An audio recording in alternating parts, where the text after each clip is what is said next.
ശബരിമല സന്നിധാനത്ത് ട്രാക്ടർ തീർത്ഥാടകർക്കിടയിലേക്ക് പാഞ്ഞുകയറിയുണ്ടായ അപകടത്തിൽ കേസെടുത്തിരിക്കുകയാണ് police. Tractor driver Palakkad സ്വദേശി നാരായണനെതിരെയാണ് കേസെടുത്തത്. പരിക്കേറ്റവർ അപകടനില തരണം ചെയ്തു. ശബരിമലയിൽ ഇന്നലെ 80,473 പേർ ദർശനം നടത്തി. സുജിത് സുരേന്ദ്രനാണ് ചേരുന്നത് സന്നിധാനത്തു നിന്ന് വിവരങ്ങളുമായി. Sujith, good morning. നമുക്ക് ആ അപകടത്തിന്റെ കൂടുതൽ വിവരങ്ങൾ ഇന്ന് പറയാമെന്ന് തോന്നുന്നു. പരിക്കേറ്റവരുടെ ആരോഗ്യനില വളരെയധികം ആശ്വാസം നൽകുന്നുണ്ട്. പക്ഷെ അതിന്റെ തുടർ വാർത്തകൾ, നടപടികൾ എന്താണ്? ഒപ്പം തന്നെ ഇന്നത്തെ തിരക്കിനെ കുറിച്ച് ഒരുപാട് ഭക്തജനങ്ങൾ അങ്ങോട്ട് ഒഴുകിയെത്തുന്നുണ്ടല്ലോ. Smitha, Christina, good morning. ശബരിമലയിൽ ഇന്ന് നല്ല തിരക്ക് തന്നെ രാവിലെ അനുഭവപ്പെടുന്നുണ്ട്. ഏറ്റവും പ്രധാനമായിട്ടും ഇന്നലത്തെ കാര്യം തന്നെ പറഞ്ഞു തുടങ്ങണം. കാരണം ഇന്നലെ വൈകുന്നേരം 6 മണിക്ക് ശേഷം സന്നിധാനത്തുണ്ടായ ആ ട്രാക്ടർ അപകടം, അത് ആ അപകടവുമായി ബന്ധപ്പെട്ട് നടപ്പന്തലിന് സമീപമാണ് ഇത്തരത്തിലൊരു അപകടം ഉണ്ടായ. ട്രാക്ടർ തീർത്ഥാടകർക്ക് മേൽ പാഞ്ഞു കയറിയത്. ഈ അപകടത്തിൽ പാലക്കാട് ഇളവഞ്ചേരി സ്വദേശിയായിട്ടുള്ള ട്രാക്ടർ ഡ്രൈവർ നാരായണനെതിരെ കേസെടുത്തിരിക്കുന്നു എന്നുള്ളതാണ്.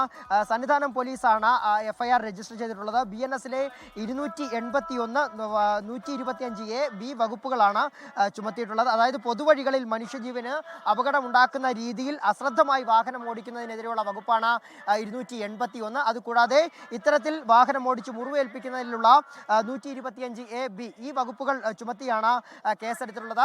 നാരായണനെ അറസ്റ്റ് രേഖപ്പെടുത്തി വിട്ടയച്ചിട്ടുണ്ട്. അതുപോലെ തന്നെ അപകടത്തിൽ ഗുരുതരമായി പരിക്കേറ്റ ഇടുക്കി സ്വദേശിയായിട്ടുള്ള രാധാകൃഷ്ണൻ, അതുപോലെ തന്നെ കോട്ടയം മെഡിക്കൽ കോളേജ്, ഇദ്ദേഹത്തെ കോട്ടയം മെഡിക്കൽ കോളേജിലേക്കും, ഒപ്പം തന്നെ മറ്റൊരാളായ വീരമണി, തമിഴ്നാട് വില്ലുപുരം സ്വദേശിയാണ്, വീരമണിയെ കോന്നി മെഡിക്കൽ കോളേജിലേക്കും മാറ്റിയിരുന്നു. ഇവരുടെ അപകട നിലയൊക്കെ തന്നെ ഇവർ തരണം ചെയ്തിരിക്കുന്നു എന്നുള്ളതാണ്. ബാക്കിയുള്ള അപകടത്തിൽപ്പെട്ട ആളുകളെയൊക്കെ തന്നെ കേരള പോലീസ് ഇവിടെ നിന്നും റെയിൽവേ പോലീസിന്റെ വാഹനത്തിൽ തന്നെ റെയിൽവേ സ്റ്റേഷനിലേക്ക് എത്തിച്ചിരിക്കുന്നു. അവർ നാടുകളിലേക്ക് മടങ്ങി എന്നുള്ളതാണ്.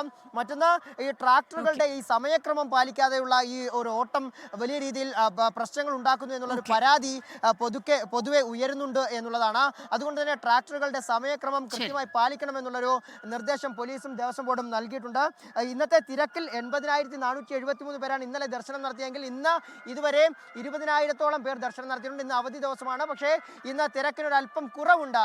ക്രിസ്റ്റീന, സുജിത് സുരേന്ദ്രനാണ് സന്നിധാനത്തു നിന്നുള്ള വിവരങ്ങളുമായി നമുക്കൊപ്പം ചേർന്നു. ലോകത്തെവിടെയായാലും ഏത് സമയത്തും 24 വാർത്തകളും ഓഗ്മെന്റഡ് റിയാലിറ്റി പാക്കേജുകളും എക്സ്പ്ലെയിനറുകളും വിശദമായി കാണാൻ ഞങ്ങളുടെ YouTube ചാനൽ നിങ്ങൾക്ക് സബ്സ്ക്രൈബ് ചെയ്യാം.